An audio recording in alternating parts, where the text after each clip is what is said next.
Jadi pertama kalinya itu aku lagi SMA. Jadi waktu itu pernah lagi konser di Jepang dan setelah pulang konser di Jepang tiba-tiba berat aku tuh enggak, biasanya sih nggak apa-apa, tapi waktu itu berat aku 54 dan aku nggak merasa terganggu sampai tiba-tiba teman aku bilang, Shan ngegendutin ya? Dan aku biasanya nggak apa-apa dibilang kayak gitu, cuman kayaknya tiba-tiba itu lagi masa-masa SMA, lagi puber maksimal mungkin. Terus kayak kaget setelah itu tiba-tiba nafsu makan hilang dan bener-bener setiap hari itu sempat makan hanya permen doang, makan yang lain dikit nangis, minum air putih pun takut gendut kayak gitu. Dan ternyata aku turun dari 54 udah merujuk ke 40, udah hampir 39 tapi untung enggak ya. Tapi dari 54 ke 40 sih untuk tinggi yang waktu itu udah mulai 167 gitu ya, kurus banget sampai akhirnya aku sempet dikira ini kenapa jadi peot dan gak sehat gini, kamu ngapain gitu. Enggak ngapa-ngapain, makan permen doang gitu. Sampai teman-teman aku bilangnya aku jadi gak kelihatan sehat, padahal di diri aku sendiri kalau ngeliat kaca tuh yang kayak oh my god keren banget yang gitu loh, yang kayak wow tulang rusuk gitu, padahal di mata orang gak bagus sama sekali. Dan setelah itu alhamdulillah aku keterima di Singapura, jadi berangkat ke Singapura meledak sembuhnya di sana gitu. Pertama kali tuh kayaknya pas kecil banget itu kan aku tinggal di Belgia sama sekeluarga dan ibu aku tuh ngambil juga diploma Conservatoire in Orgel di sana. Jadi kita tuh waktu kecil sering banget diajak nonton symphony, orkestra segala macam. Mungkin itu subconsciously menjadi respon aku terhadap musik. Jadi aku mencintai musik klasik. Dan akhirnya aku pertama kali belajar pun inginnya belajar musik klasik. Itu mungkin secara tidak sadar kebawa dari umur 3 tahun itu sampai akhirnya pulang ke Indonesia, terus kursusnya langsung klasik. Pencapaian yang belum didapatkan itu sih sebenarnya pencapaian jangka panjang aku, yaitu membuat music center sendiri. Jadi aku pengen banget membangun music center dengan sistem dan silabus dari aku sendiri. Udah gitu ya di dalam music center itu mungkin nggak hanya ada kursus aja, tapi kan bisa lebih diperluas lagi, mungkin ada music studio atau ada apa gitu segala macam. Jadi pengen lebih disebutnya sebagai music center sih gitu. Kalau kenapa bahasa Inggris nggak ada alasan sih, karena memang bahasa Indonesia dan bahasa Inggris bobotnya mungkin sama ya mungkin untuk aku. Jadi mungkin waktu di awal-awal lebih gampang menciptakan lagu dalam bahasa Inggris daripada Indonesia. Indonesia baku banget kayaknya, kayak Guru Soekarno Putra katanya kakakku bilang, baku banget kamu gitu. Cuman untuk bahasa Inggris lebih fluent mungkin, dan beberapa lagu di album itu sebenarnya yang udah jadi sekarang banyak yang originally in English, cuman pada akhirnya diganti sama aku jadi bahasa Indonesia.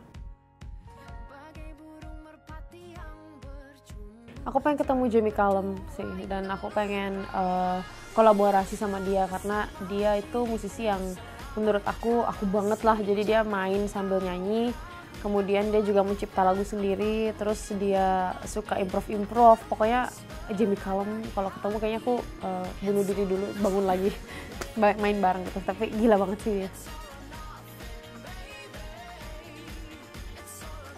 Itu HP, karena HP sekarang itu udah bukan buat udah buat komunikasi, iya buat segalanya lah HP itu. Jadi nggak ada dompet pun HP bisa pakai transfer gitu misalkan.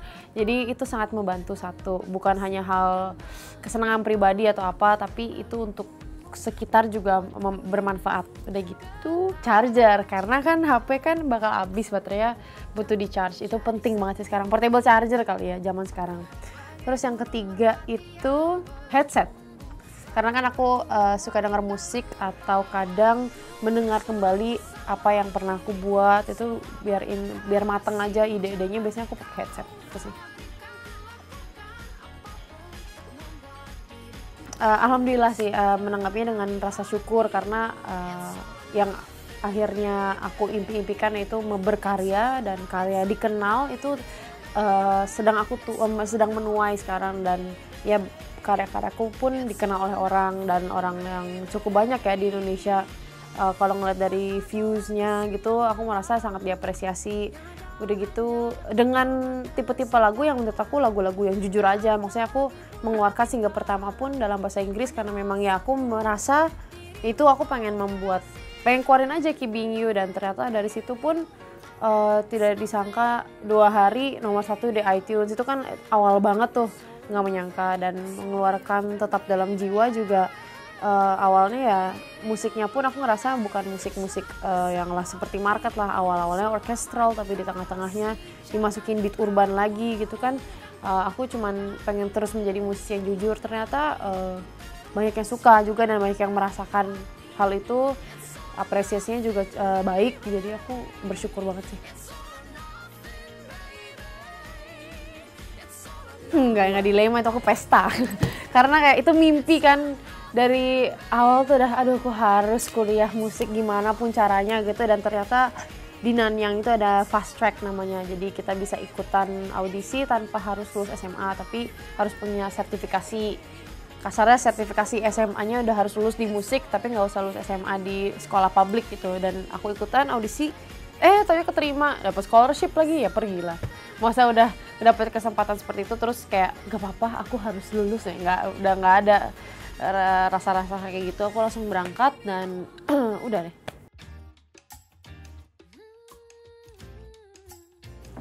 Kalau gaya musik sih kayaknya enggak sih, karena gaya musik aku ya gaya kehidupan aku sehari-hari, jadi nggak terpatok pada satu orang atau satu genre atau apa. Jadi aku membuat musik yang sedang aku rasakan aja biasanya. Cuman kalau orang yang sangat berpengaruh ya, sosok yang sangat berpengaruh di dalam perjalanan karir aku ya ibu aku sendiri, karena ibu aku juga seorang musisi dan dia adalah guru pertama dan guru selamanya aku di musik. Dan dia adalah sosok yang membangun karakter, mindset semua aku di dalam karir musik aku sampai ada di titik ini juga ibu bapak aku gitu. Tanggapan aku itu sangatlah normal di dunia ini, karena dari sebelum aku pun menginjak dunia komersial, aku udah berbelas-belas tahun di dunia musik klasik dan itu sangat normal. Itu juga terjadi di dunia musik klasik. Jadi saat ini terjadi sekarang ya nggak kenapa-napa sih, karena itu pasti digituin. Misalkan ada pendatang baru pasti akan disandingkan dengan penyanyi yang sudah senior gitu.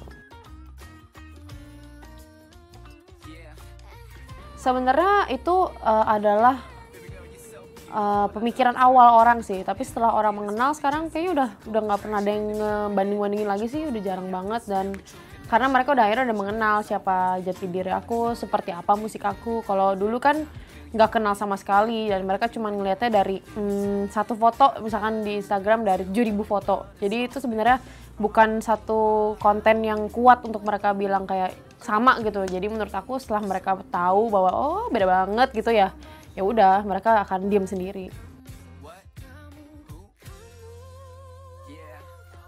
Ngedengerin haters biasa aja sih, soalnya itu pasti harus ada haters. Kalau nggak ada haters ya berarti belum sukses lah di bidangnya. Dan haters seperti ini sangat anomar dan biasa. Di dunia klasik lebih jahat lagi, hatersnya itu adalah sesama di voice-nya itu, jadi lebih serem. Kalau ini haters kan mereka penggemar yang tidak suka gitu. Kalau di dalam dunia klasik lebih jahat lagi, menghancurkan, lebih serem lagi cerita-ceritanya, jadi nggak gimana-gimana. Kalau Tetap Dalam Jiwa ini adalah kisah nyata teman aku kemarin di luar. Jadi aku punya seorang teman, selama 4 tahun ini kita berteman. Selama 4 tahun ini aku dicurhatin ya, sampai bener-bener kayak semuanya, dari berantem balik ini gitu. Dan akhirnya pas udah mau lulus akhirnya mereka memutuskan untuk udahan. Aku juga udah dicurhatin kayak wah bludak, kayak oh my god curhat terus. Akhirnya aku buat lagu dan aku ngerasa kayak bukan hanya dia yang cerita kayak gitu sama aku, ada beberapa orang juga, cuman si cerita 4 tahun ini yang bener-bener nempel. Terus akhirnya aku jadiin lagu. Bener banyak yang ngerasain gitu, jadi ya udah. Aku sih nggak pernah mikirin market sih, jadi aku cuman berkarya doang, nggak mikirin ini bakal laku nggak gitu, nggak sih, nggak ada pemikiran kayak gitu. Terharu sih, soalnya aku nggak pernah kayak gitu kan. Biasanya dulu aku nyiptain lagu instrumental doang atau orchestral. Dan sekarang aku nyiptain lagu yang berbahasa dan liriknya dari aku sendiri gitu, lirik-lirik Isyana yang baku banget bahasa Indonesianya gitu. Waktu di awal-awal ya, dan ternyata orang apal, apalagi kayak dulu beda lah cara manggung dulu sama sekarang. Kalau yang lebih komersial kan manggung orang akan wah terus coba nyanyi, mereka nyanyi. Jadi masih ngerasa sangat apa ya, haru banget kayak orang nyanyi gitu lagu yang aku buat, hafal. Malah kadang-kadang aku suka mengaransemen ulang lagunya, dan untuk Isyana garis keras itu mereka apal aransemennya, aku sampai aduh ya ampun gitu. Rasanya apa ya, rasanya termotivasi untuk lebih baik lagi sih, dan tidak henti berkarya gitu.